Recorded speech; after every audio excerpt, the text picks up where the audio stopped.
നമസ്കാരം ജയസൂര്യ. നമസ്കാരം. എന്നെ മനസ്സിലായോ? ഇല്ല, മനസ്സിലായില്ല. ആരാ? ഞാൻ ഗഫൂർ ഖാൻ പണ്ടാരപ്പള്ളി. ഞാനൊരു സ്പോഞ്ചറാണ്. സ്പോൺസറോ? ആ, ഈ ഗൾഫിലേക്കൊക്കെ കലാകാരന്മാരെ പരിപാടിക്ക് കൊണ്ടുപോകുന്നില്ലേ? ആ, സ്പോൺസർ. ആ, ആദ്യം അതൊക്കെ തന്നെയായിരുന്നു. ആ. പിന്നെ കുറെ പരിപാടി അടുപ്പിച്ചു കൊണ്ടുപോയി പൊട്ടി പഞ്ചറായതോടുകൂടി ഇപ്പൊ സ്പോഞ്ചറായി. ഓ, എന്തൊക്കെ വിശേഷിച്ച്? വിശേഷങ്ങളല്ലേ ഉള്ളൂ. ആ. എന്റെ ഇവിടെ കല്യാണം വല്ല നടക്കുന്നുണ്ടോ? Lot of ladies. ഇവിടെ ചോക്ലേറ്റിന്റെ വർക്ക് നടക്ക. ജയസൂര്യ ചോക്ലേറ്റ് കമ്പനി തുടങ്ങിയോ? അതല്ലേക്കാ, ചോക്ലേറ്റ് എന്ന് പറഞ്ഞ സിനിമയുടെ വർക്ക് നടക്ക. സിനിമയോ? ആ, അതെ. ഷാഫി ഡയറക്ട് ചെയ്യണ പടാ. ICC. ആരൊക്കെയാ നടിമാര്? ഇതില് പൃഥ്വിരാജ്, സലീം കുമാർ, രാജൻ പി ദേവ്, ലാലു ലക്സ്. അവരുടെ കാര്യമൊക്കെ പോട്ടെ. ഇതിലെ ഹെറോയിൻസ് ആരാണ്? ഇതില് ഹീറോയിൻസ് റോമ, സമൃദ്ധ, രമ്യ നമ്പീശനൊക്കെയാണ്. അവരൊക്കെ ഇവിടെ ഉണ്ടോ? ജസ്റ്റ് ഒന്ന് പരിചയപ്പെടുത്തി തരുമോ? അല്ല, നമുക്ക് ഇവിടെ നിന്ന് സംസാരിച്ചു തരും. നമുക്ക് അപ്പുറത്തേക്ക് ഓ, പോവാം. അവരൊക്കെ അപ്പുറത്തുണ്ടോ? എന്നാ സമയങ്ങളുണ്ടാ. ഇത് പഴയ സാരിയല്ലേ? അല്ല, അത് പുതിയ സാരി. ഒക്കെ ഇങ്ങോട്ട് വന്നേ. ആണോ? അയ്യോ, വനിത. ആ, മംഗളവും മനോരമയ്ക്ക് അപ്പുറത്തുണ്ട്. ഇക്കൊന്ന് വാന്ന്. സോറി കേട്ടോ, ഒരു പ്രാന്തന. ഇവിടെ അങ്ങ് കൂടായിരുന്നു. ഇത് രാജൻ പി ദേവ്, ഇത് ലാലു ലക്സ്. ഇവരൊക്കെ ആണുങ്ങളല്ലേ? ഇവർക്കൊക്കെ ഭയങ്കര ബിസി ആയിരിക്കും. നമുക്ക് പെണ്ണുങ്ങളുടെ സ്ഥലത്തേക്ക് പോകാം. അല്ല, ആരാ? മനസ്സിലായില്ല. I am Gafoor Khan Pandarappally. എന്ത്? ഗൾഫ് സ്പോഞ്ചറാണ്. ഓ, ഈ കോട്ട ഇവിടെ നിപ്പിച്ചു. ഗൾഫാണ്. നാറ്റിക്കെഴുത്. അല്ല, എന്നെ നാറുന്നുണ്ട്.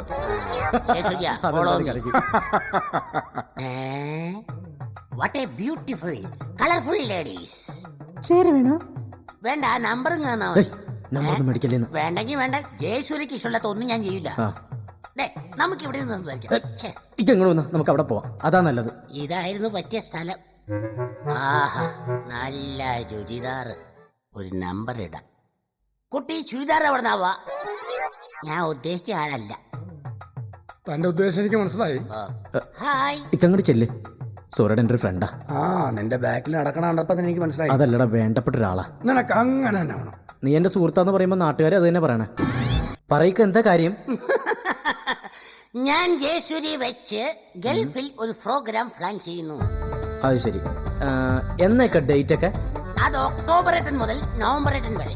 ഒക്ടോബർ 8 മുതൽ നവംബർ 8 വരെ? അത് ഒക്ടോബർ 10 മുതൽ നവംബർ 10 വരെ. അങ്ങനെ. അതായത് ഒരു മന്തിന്റെ പരിപാടിയാണ്. അപ്പൊ ഇക്കടെ പരിപാടി അല്ലേ? അതെന്ന് ഒരു മാസത്തെ പ്രോഗ്രാമാണ് പ്ലാൻ ചെയ്തിരിക്കുന്നത്. ഓ, അങ്ങനെ.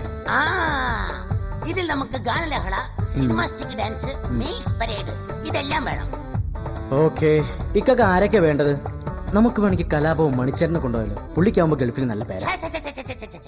കലാപവും മണിക്ക് ദിവസവും ഗൾഫിൽ പരിപാടി നടത്തിക്കൊണ്ടിരിക്കണല്ലേ. ഓ, നമുക്ക് അവരൊന്നും വേണ്ട.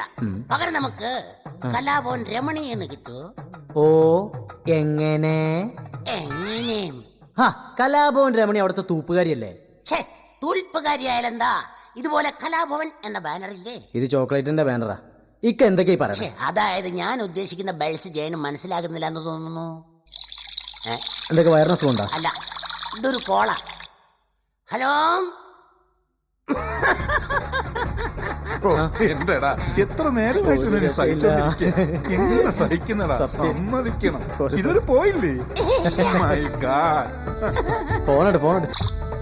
ഹലോ. ഇടയ്ക്ക് കട്ടായി പോയല്ലേ? ആ ഇടയ്ക്ക് ലല്ലു സാർ വന്ന് കയറിയിരുന്നു. എന്നെ കട്ടായി. ഇതാരൊക്കെ? അതൊരു ഗേൾ കോൾ ആയിരുന്നു. തിരിച്ചു പറയുന്നതായിരിക്കും നല്ലത്. എന്ന് പറഞ്ഞാ ജയസൂര്യനെ തെറ്റിയിരിക്കണ്ട. ഇത് വൈഫിന്റെ കോളായിരുന്നു. ഓ, സോറി, റിയലി സോറി. ജയസൂര്യനെ വീണ്ടും തെറ്റിദ്ധരിച്ചു. ഇത് എന്റെ വൈഫല്ല, വേറെ ആളുടെ വൈഫായിരുന്നു. ഇനി നമുക്ക് കാര്യത്തിലേക്ക് കിടക്കാം. ഇതൊരു നടക്കി പോവില്ല. അതായത് കണ്ടുമടുത്ത മുഖങ്ങൾ ഒന്നും തന്നെ നമുക്ക് വേണ്ട. കലാഭവൻ രമണിയെ പോലുള്ള പുതുമുഖങ്ങൾ കടന്നു വരട്ടെ. അതിനവര് പഴയ മുഖലേക്കാ. ഇടയ്ക്കിടയ്ക്കൊക്കെ ഒരു ഓൾഡ് ഈസ് ഗോൾഡ് മാവാ. ശരി, എന്നാ ഗാനമേള നമുക്ക് വിനീത് ശ്രീനിവാസനെ ഏൽപ്പിച്ചാലോ? നല്ല മാർക്കറ്റാ. കണ്ട മാർക്കറ്റ് പറഞ്ഞ ആരും നമുക്ക് വേണ്ട. ഓ, അതല്ലേക്കാ, വിനീത് ശ്രീനിവാസൻ നല്ല പാട്ടുകാരനാ. ജയൻ അത്രയ്ക്ക് നിർബന്ധമാണെങ്കിൽ ശ്രീനിവാസൻ വീട്ടിലിരിക്കട്ടെ. നമുക്ക് വിനീതയെ കൊണ്ടുപോവാ. ഇക്ക എന്തൊക്കെയാ പറയണത്? അപ്പൊ മെയില് പാട്ടുകാർ വേണ്ടേ? അതിന് മെയിലല്ലല്ലോ നമ്മൾ പ്രോഗ്രാം നടത്തുന്നത്, ഒക്ടോബറിലല്ലേ? അതല്ലേ ഇക്ക ചോദിച്ചത്. മെയിൽ പാട്ടുകാര്, ആണുങ്ങൾ പാട്ടുകാർ വേണ്ടെന്നാ ചോദിച്ചത്. മെയിൽ പാട്ടുകാർ നമുക്ക് മേലിൽ വേണ്ട. ആണുങ്ങളുടെ പാട്ട് വേണ്ട. അതെങ്ങനെ ശരിയാവും? ആണുങ്ങൾ പാട്ടുകാരുണ്ടായാലും ഒരു അടിപൊളി ഉണ്ടാവുള്ളൂ. ഉവ്വ അടിപൊളി ഉണ്ടാകും. അതുകൊണ്ട് തന്നെയല്ലേ ഞാൻ പറഞ്ഞത് ഈ ആണുങ്ങൾ വേണ്ട വേണ്ട എന്ന്. എനിക്ക് ഓർമ്മയുണ്ടോന്ന് തനിക്ക് ഓർമ്മയില്ല. കഴിഞ്ഞ തവണ കുറെ ആണുങ്ങൾ പാടാൻ വന്നു. ഇവര് പാടി സ്റ്റേജിന് പുറത്തേക്ക് എടുത്തിയാടി. എന്നിട്ട് ഓഡിയൻസ് പോയിട്ട് അടിപൊളി ഉണ്ടായി. അന്ന് ഞങ്ങൾ എല്ലാവരും കൂടി തീരുമാനിച്ചാണ് ഇനിമേലിൽ ആണുങ്ങൾ വേണ്ട എന്ന്. ഈ പെൺകുട്ടികളാവുമ്പോ എവിടെയെങ്കിലും അടങ്ങി ഒതുങ്ങിയിരുന്ന് ഇങ്ങനെ പാടിക്കോളൂ. അപ്പൊ ഇക്ക പറയുന്നത് പാട്ടുകാര് മുഴുവനും പെണ്ണുങ്ങൾ മതിയെന്ന്. അത് തന്നെ. ഇപ്പൊ ജയസൂര്യക്കന്റെ ബൾസ് ശരിക്കും മനസ്സിലായി തുടങ്ങി എന്ന് തോന്നുന്നു. പിന്നെ ഓസ്കട്ര, അത് നമുക്ക് പെണ്ണുങ്ങളെ തന്നെ എങ്ങനെ ഏൽപ്പിക്കാം. ഓസ്കട്രയോ? ആ, ഈ വയലിലും ഗിറ്റാറും തമ്പോലയും മൃഗങ്ങളല്ലേക്കാ, മൃദംഗം, ഓർക്കസ്ട്ര. ആ അത് തന്നെ. അത് നമുക്ക് ഈ പെണ്ണുങ്ങളെ തന്നെ എങ്ങനെ ഏൽപ്പിച്ചാലോ? അതൊക്കെ ആണുങ്ങൾ പ്ലേ ചെയ്താ പോരേക്കാ. ഈ ആണുങ്ങൾ പ്ലേ ചെയ്യണ കാണുന്ന ഒരു രസമില്ല. ഈ പെണ്ണുങ്ങളാകുമ്പോ വയലിനും ഗിറ്റാറും മൃഗങ്ങളും ബ്ലൂട്ടും വായിക്കണ കാണാൻ തന്നെ എന്ത് രസമാ. പിന്നെ ഡാൻസുകാര്. ഓ പോയോ? അത് നമുക്ക് പെണ്ണുങ്ങൾ തന്നെ മതി. കഴിഞ്ഞ പ്രാവശ്യം കുറെ ആണുങ്ങൾ ഒന്ന് ഡാൻസ് ചെയ്ത് പരിപാടി കംപ്ലീറ്റ് കുളമാക്കിയതാണെന്ന്. എന്റെ പൊന്നിക്ക, അങ്ങനെ പറയരുത്. ആണുങ്ങൾ ഡാൻസ് കളിച്ച പരിപാടി കുളമാകുമോ? അയ്യോ, ഞാൻ അതല്ല പറഞ്ഞു വരുന്നത്. ഈ ആണുങ്ങൾ വന്നാൽ എന്റെ പല പരിപാടികളും കുളമാവുന്നാണ് ഞാൻ ഈ പറഞ്ഞു വരുന്നത്. എങ്ങനെ? അങ്ങനെ ഇപ്പൊ ജയൻ എന്റെ ബേഴ്സ് ശരിക്കും മനസ്സിലായി തുടങ്ങി തോന്നുന്നു. അതുകൊണ്ട് നമുക്ക് ഡാൻസ് ചങ്ങനാശ്ശേരി ഗീത അങ്ങ് ഏൽപ്പിച്ചാലോ? ചങ്ങനാശ്ശേരി ഗീതയോ? അതൊരു നാടക ട്രൂപ്പിന്റെ പേരല്ലേ? നാടക ട്രൂപ്പോ? എന്നിട്ട് ആരോ എന്നോട് പറഞ്ഞ് ചങ്ങനാശ്ശേരി ഗീത നല്ല ഊക്കരാൻ ഡാൻസുകാരിയാണെന്ന്. ഗീത വേണമെങ്കിൽ വേണ്ട. പിന്നെ നമുക്ക് കൊല്ലം തുളസി എന്ന് കിട്ടുവോ? ഛേ, അതിന് കൊല്ലം തുളസി ചേട്ടൻ ഡാൻസ് കളിക്കോ? കൊല്ലം തുളസി ചേട്ടനോ? അത് ശരി. അപ്പൊ കൊല്ലം തുളസി ആണാണല്ലേ? പേര് കേട്ടപ്പോ ഞാൻ അറിയാതെ ആശിച്ചു പോയി. അപ്പൊ ഇക്ക പറഞ്ഞു വരുന്നത് പ്രോഗ്രാമിന് മുഴുവനും പെണ്ണുങ്ങൾ മാത്രം മതിയെന്നല്ലേ? Very good. അപ്പൊ ജയസൂര്യന്റെ ബൾസ് ശരിക്കും മനസ്സിലാക്കി തുടങ്ങി കഴിഞ്ഞു.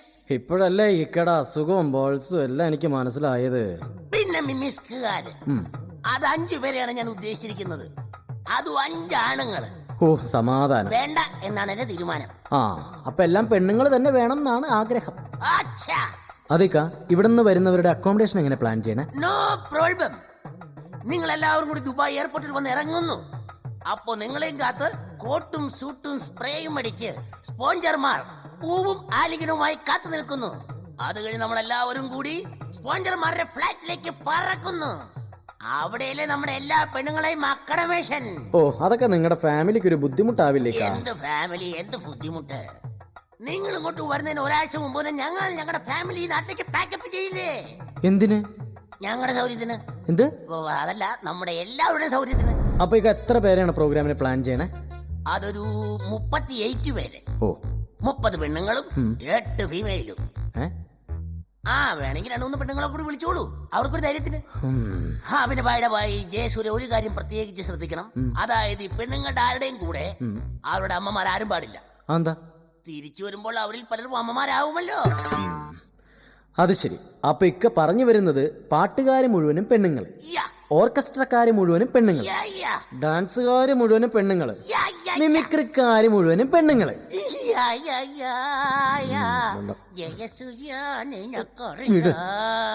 അപ്പൊ എന്റെ ബേഴ്സ് കംപ്ലീറ്റ് നിനക്ക് പിടുത്തം കിട്ടില്ലടാ കൊച്ചു ഗള്ള. അതെ, ഇപ്പൊ എന്റെ പെങ്ങളുടെ മക്കള് മാത്രമേ എന്നെ മാമാ മാമാ എന്ന് വിളിക്കാറുള്ളൂ. ഗുഡ്. ഇക്കാക്ക് വേണ്ടിട്ട് ഈ പ്രോഗ്രാം അറേഞ്ച് ചെയ്ത് തന്ന ഈ നാട്ടുകാര് മുഴുവനും എന്നെ മാമാ മാമാ എന്ന് വിളിക്കും. അതുകൊണ്ട് ഈ പ്രോഗ്രാമിന് ഞാൻ വരുന്നില്ല.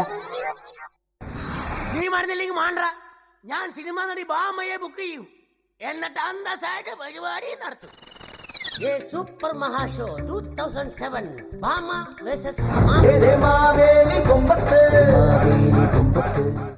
കുറേ ദിവസം മുമ്പ് പത്രത്തിലൊരു വാർത്തയുണ്ടായിരുന്നു. ഒരു ഡോക്ടറുടെ 15 വയസ്സുള്ള മോനെ കൊണ്ട് ഓപ്പറേഷൻ ചെയ്യിച്ചെന്ന്. ഈ ധൈര്യമൊക്കെ എൻ്റെ അച്ഛൻ കാണിക്കണമെങ്കിൽ ഞാൻ എന്നേ ഡോക്ടറായി പോനെ അല്ലേ? ഞാനൊരു സത്യം പറഞ്ഞാൽ പുറത്തു പറയരുത്. എൻ്റെ നാട്ടിൽ ഒരു ഉഡായിപ്പ് ഡോക്ടറുണ്ട്. പുള്ളിക്കാരൻ ഒരു ക്ലിനിക്ക് തുടങ്ങിയിട്ടുണ്ട്. അവിടെ കുട്ടികളെ ഓപ്പറേഷൻ ചെയ്യാൻ പഠിപ്പിക്കണമെന്നാണ് ഞാൻ കേട്ടത്. അതിൻ്റെ അനൗൺസ്മെൻ്റ് അല്ലേ പോണത്? പ്രിയമുള്ള മാതാപിതാക്കളെ, എൻട്രൻസ് എഴുതി അഡ്മിഷൻ കിട്ടാതെ വിഷമിക്കുന്ന മെഡിക്കൽ വിദ്യാർത്ഥികളെ, നിങ്ങൾക്കൊരു സന്തോഷ വാർത്ത. എൻട്രൻസ് പരീക്ഷയില്ലാതെ MBBS പ്രാക്ടീസ് ഇല്ലാതെ നിങ്ങളുടെ മക്കളെ സർജറി പഠിപ്പിക്കുന്ന ഒരേ ഒരു സ്ഥാപനം സർജിക്കൽ ഒപ്റ്റിക്കൽ ടെക്നിക്കൽ ഇൻസ്റ്റിറ്റ്യൂട്ട്. ഈ പരസ്യം കൊള്ളാലോ.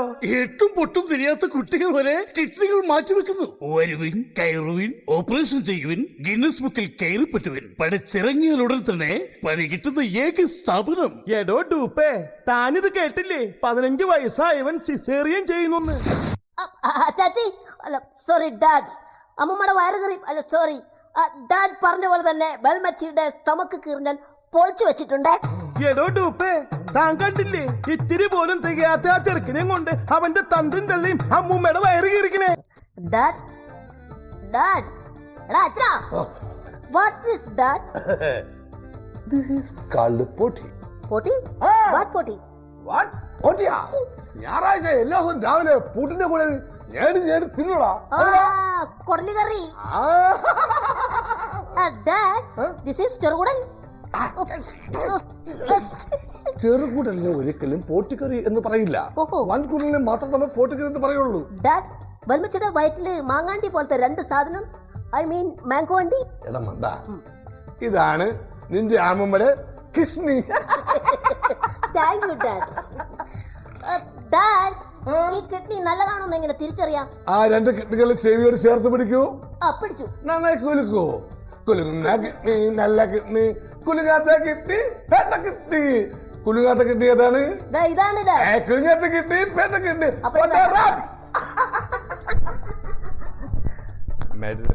എന്താ നീ ഇപ്പോൾ കിഡ്നി മാറ്റിവെക്കുന്ന ശസ്ത്രക്രിയ പഠിച്ചു വരുന്നു. I mean kidney transplant. അതെ, കിഡ്നി ട്രാൻസ്പ്ലാന്റേഷൻ. അതും നീ പഠിച്ചു കഴിഞ്ഞു. അച്ഛ കിഡ്നനാടാ കിഡ്നൻ. എന്താ പിന്നെ അത് മലയാളത്തിൽ പറഞ്ഞ പോലെ? നീ ഇപ്പൊ മലയാളം പഠിച്ചു കഴിഞ്ഞാ ചക്കരേ. ഈ ഓപ്പറേഷൻ ഒരാള് വീഡിയോയിൽ പകർത്തുന്നുണ്ടല്ലോ. എടോ, അത് ഗിന്നസ് ബുക്കുകാർക്ക് അയച്ചു കൊടുക്കാനാ. I am proud of you. Fraud അല്ലടോ, പ്രൗഡ്. എങ്കിൽ അത് ഓഫ് യു. അമ്മമ്മ ഓപ്പറേഷൻ സക്സസ്. ഞാൻ ചെയ്ത ഓപ്പറേഷൻ വിജയിച്ചിരിക്കുന്നു. അമ്മമ്മ എണ്ണേക്ക്, അമ്മമ്മ അമ്മമ്മ എണ്ണേക്ക്. Operation success. അമ്മമ്മ അമ്മമ്മ അമ്മമ്മ അമ്മമ്മ അച്ഛാ. നമ്മൾ ഓപ്പറേഷൻ ചെയ്ത വെൽമച്ചില്ലേ? വെൽമച്ചി അനങ്ങുന്നില്ല. സില്ലി മാറ്റർ, നമുക്ക് ബാത്റൂമിൽ പോലെ വെള്ളരിപ്പില്ലേ? അതല്പം വെല്ലുവിളിച്ച മുഖത്തടിക്കുക. ഞാൻ വെള്ളം ഒഴിച്ചു നോക്കി, വെൽമച്ചി അനങ്ങുന്നില്ല. നീ ഓപ്പറേഷൻ ചെയ്ത അതേ വെല്ലുവിളിയെ നിനക്ക് 1/2 മണിക്കൂറിനകം പോസ്റ്റ്മോർട്ടം ചെയ്യാം. മരിസിറ്റി അടുത്ത ആഴ്ച നമുക്ക് ചെല്ലാനും വരുന്നു പോകേണ്ടി വരും. അതെന്തിനാ ഡാഡ്? നിന്റെ അമ്മയുടെ ആങ്ങളുടെ ഭാര്യ ഗർഭിണിയാണ്. അതായത് നിന്റെ അമ്മായി ഗർഭിണിയാണ്. അവര് ഡെലിവറി എടുക്കുന്ന ആരാ? എന്റെ എബിക്കുട്ടൻ. നമുക്ക് ഗിന്നസ് ബുക്ക് കയറണ്ടേ? പിന്നെ വേണ്ടേ?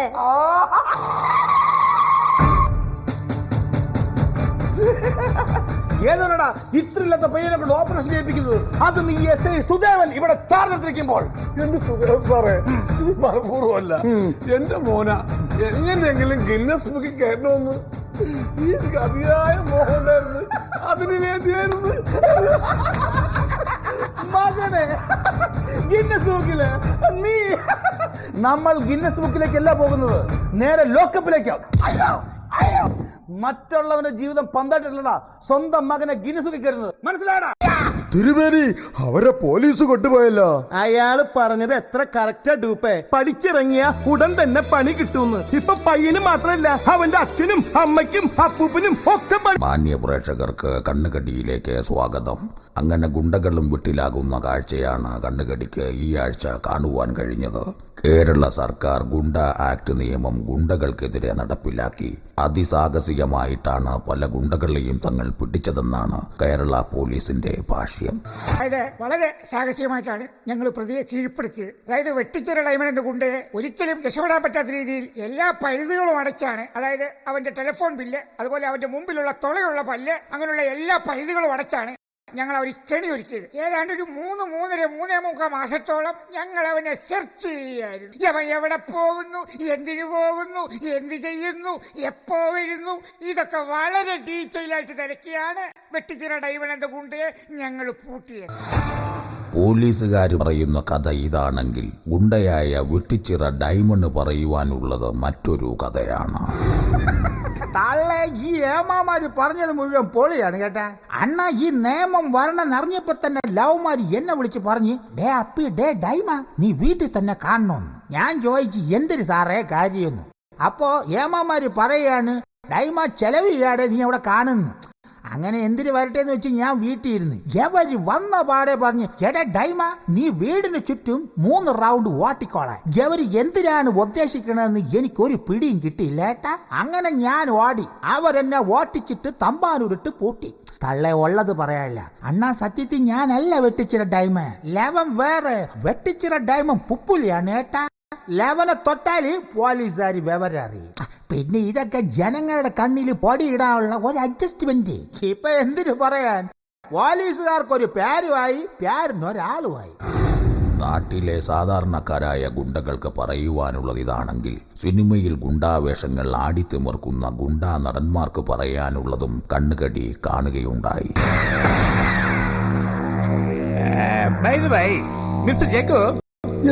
എല്ലാ ഗുണ്ടകളും കൃത്യസമയത്ത് തന്നെ എത്തിയിട്ടുണ്ട് അല്ലടാ? ഈ ഗുണ്ടാനേറ്റിൽ എത്തിയ ഗുണ്ടകളുടെ ഹാജർ ഞാൻ വിളിക്കാൻ പോവുകയാണ്. എല്ലാത്തിനും എനിക്ക് മണി പോലെ ആൻസർ നൽകണം. Okay mister Cochin Haneefa? Yes boss, ഞാനിവിടെ ഉണ്ട്. Next mister Bheeman Raghu? ഞാനിവിടെ ഉണ്ട് സാറേ. ജനാർദ്ദനൻ? ഞാൻ ഇവിടെ ഉണ്ട്. ഇവിടെ തന്റെ കോമഡി വേണ്ട? വേണ്ടെങ്കിൽ വേണ്ട. Okay boss. ജോസ്?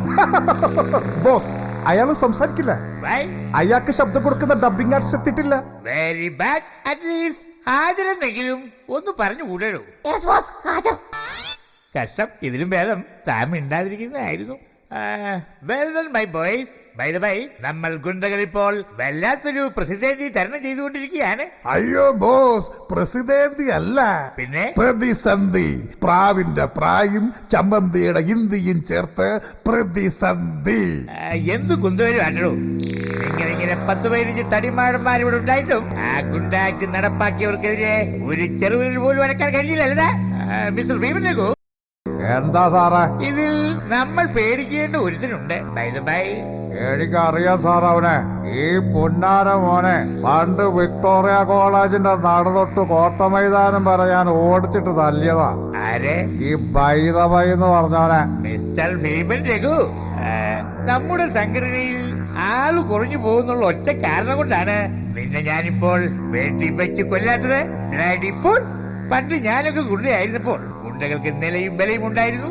പക്ഷെ ഇന്ന് നിങ്ങൾ ഗുണ്ടകളായപ്പോൾ ഗുണ്ടകൾക്ക് നിലയുമില്ല, വിലയുമില്ല, നിലവാരവുമില്ല.